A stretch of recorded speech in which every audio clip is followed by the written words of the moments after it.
सुहृद मन, सावन के इस महीने के सभी पर्वों के लिए मेरा आशीर्वाद स्वीकार करें। चाहे देवशयनी एकादशी हो, नाग पंचमी हो, पवित्र सोमवार हो या श्रावण की पूर्णिमा जिसे हम श्रावणी के नाम से जानते हैं, इन सभी पर्वों के निमित्त मैं आशा करूंगा कि हम में से हर कोई भगवान शंकर की अभ्यर्थना कर रहा होगा। देखा होगा तुमने कि लोग पूजा करते हुए बेल का पत्र, जिसे हम बिल्व पत्र के नाम से जानते हैं, भगवान शंकर को अर्पित करते हैं। बिल्व पत्र की विशेषता है उसकी 3 पत्तियां 3 वेदों की तरफ इंगित करती हैं, ऋग्वेद, सामवेद और यजुर्वेद। अगर ये 3 पत्तियां देवताओं की तरफ इंगित करती हों तो 3 देवता ब्रह्मा, विष्णु और महेश। इसी तरह से उनकी 5 पत्तियां धर्म के 5 विधाओं को इंगित करती हैं और 7 पत्तियां धर्म की 7 विधाओं को इंगित करती हैं। उनकी पत्तियों को अत्यंत पवित्र माना गया है। तुम्हें शायद एक बात पता हो, और ये बात मुझे इवोल्यूशनरी बायोलॉजिस्टों ने बताई थी कि धरती पे शुरू में जब आदमी आया था वो बोल नहीं पाता था। उसका शरीर विकसित था, उसका विवेक परिपूर्ण था, लेकिन उसका कंठ तंत्र विकसित नहीं था। कंठ तंत्र विकसित न होने का ये कमाल था कि वो केवल इशारों से बात कर पाता था। कंठ तंत्र को विकसित होने में कुछ 100 साल लगे हैं और धीरे धीरे एक सुबह आदमी का कंठ पूरी तरह से विकसित हो गया, जिसे पश्चिम की भाषा में लैरेंजियल एपरेटस या वॉइस एपरेटस भी कहा जाता है। वॉइस एपरेटस के विकसित होने के बाद ही आदमी धरती पर उसने बोलना शुरू किया होगा। तो तुमने देखा कि वैज्ञानिकों ने अपनी खोज के आधार पर यह बात बताई है कि शुरू के आदमियों के पास कंठ तंत्र नहीं होता था, वो बोल नहीं पाते थे और इशारों से बात करते थे। लेकिन हुबहू यही समस्या देवताओं के सामने भी थी। आरंभ के जो देवता थे उनके पास कंठ नहीं था, उनके पास वाणी नहीं थी, वो बोल नहीं पाते थे और इशारों से अपना काम चलाते थे। तब देवताओं ने ये निश्चय किया कि भगवान शंकर की अभ्यर्थना की जाए और अभ्यर्थना करने के बाद उनसे प्रार्थना की जाए कि सभी देवताओं को वाणी प्रदान करें। सतयुग में रामेश्वर लिंग की पूजा शुरू हुई। उस रामेश्वर महालिंगम की पूजा करने का ही परिणाम हुआ कि भगवान शंकर के आशीर्वाद से सभी देवताओं के पास वाणी आ गई। वाणी के लिए उन्होंने एक शब्द प्रयुक्त किया है, वाग देवी। वाणी वाग देवी का एक अपर रूप है। जब देवताओं के पास वाणी आ गई तो उनका काम काफी सरल हो गया। वाणी की सहायता से वे एक दूसरे से संवाद करने लगे, वे अपने विचारों का प्रकटीकरण करने लगे, वे एक दूसरे से बात करने लगे और बात करने में इतने खो गए कि लोगों ने किंचित अपनी पत्नियों की तरफ ध्यान नहीं दिया। दूसरे देवताओं की पत्नियों ने तो कोई विरोध नहीं किया।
उठाया, उन्हें कहा, माते मेरे शरीर की जो नसिकाएं हैं, जो नसें हैं, वो आपके शरीर की नसिकाओं और नसों से मैं जोड़ देता हूँ। जो पानी मैं पीऊँगा वही पानी अब आप भी पिएंगी, और जो खाना मैं खाऊंगा वही खाना आप भी खाएंगे। और इन परिस्थितियों में महालक्ष्मी ने 1 करोड़ साल तक तपस्या की, तब भगवान शंकर प्रकट हुए। उन्होंने कहा कि आपको भ्रम हो गया है। भगवान विष्णु को वाग्देवी से कोई प्रीत नहीं है, कोई लगाव नहीं है। वो तो केवल वाणी के साथ श्रद्धा रखते हैं, क्योंकि वाणी विचारों को अभिव्यक्त करने का एक माध्यम है।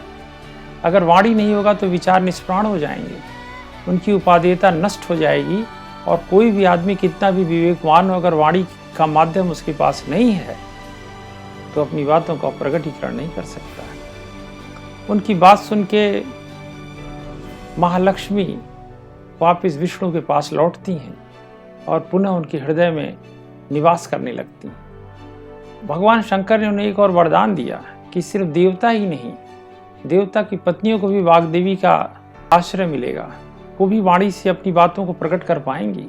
यही कारण है कि जब महालक्ष्मी पहली बार वाग्देवी से मिलती हैं, वो उस पर मुग्ध हो जाती हैं, और तभी से स्त्रियां वाणी को लेकर इतनी मुग्ध रहती हैं कि वो दुनिया के सबसे बातूनी लोगों में शामिल हो जाती हैं।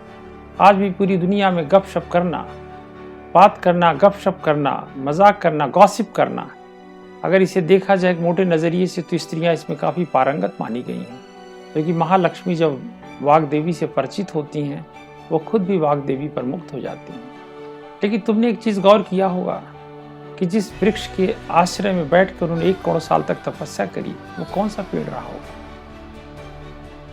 वो बेल का वृक्ष था। बेल के वृक्ष की नसिकाएं ही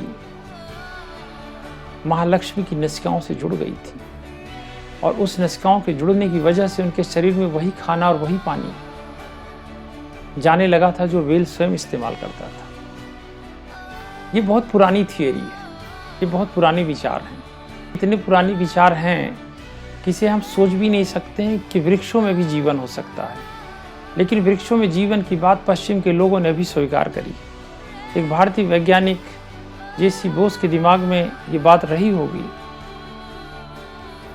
कि वृक्षों में भी जीवन है।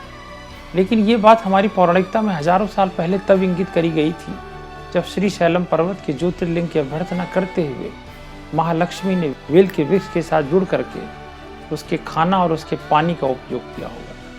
हमारी संस्कृति में धन सभी चीज़ों का समर्थन करता है। आपको किसी भी वस्तु की आवश्यकता हो, उसको पाने का सरल उपाय है धन। महालक्ष्मी धन की द्योतक है। महालक्ष्मी समृद्धि की तरफ इंगित करती हैं। जो धन सभी का समर्थन करता हो, जो धन सभी की मदद करता हो, जो धन सभी की सहायता करता हो, उस धन की सहायता करने के लिए कौन आगे आया? बेल का वृक्ष।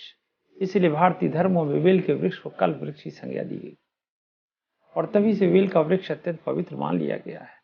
बेल के वृक्ष भगवान श्री शंकर को अर्पित किया जाए तो इसके जो परिणाम होते हैं विलक्षण होते हैं। इसलिए पूजा करते समय तुमने देखा होगा कि बेल का वृक्ष, बेल का पुष्प और बेल के फल भारतीय धर्मों में सावन के महीने में कितनी उपादेयता है। ये कहानी यहाँ खत्म नहीं होती है। ये कहानी भारत के देशांतर से बहुत दूर तक चली गई।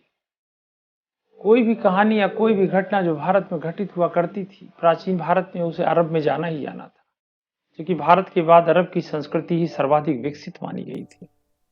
इस्लाम के आने के पहले अरब एक खुला समाज था। किसी भी समाज को खुला मानने का एक ही तरीका है कि उसमें स्त्री को कितने अधिकार दिए गए। वो समय था इस्लाम से पूर्व का समय जब स्त्रियों को असाधारण अधिकार प्राप्त थे, और अरब एक खुले समाज के रूप में पूरी दुनिया में उपस्थित था। ये कहानी भारत से फिसलती हुई सऊदी अरब तक चली गई, और अरब जगत में इस कहानी ने थोड़ा सा अपर रूप लिया।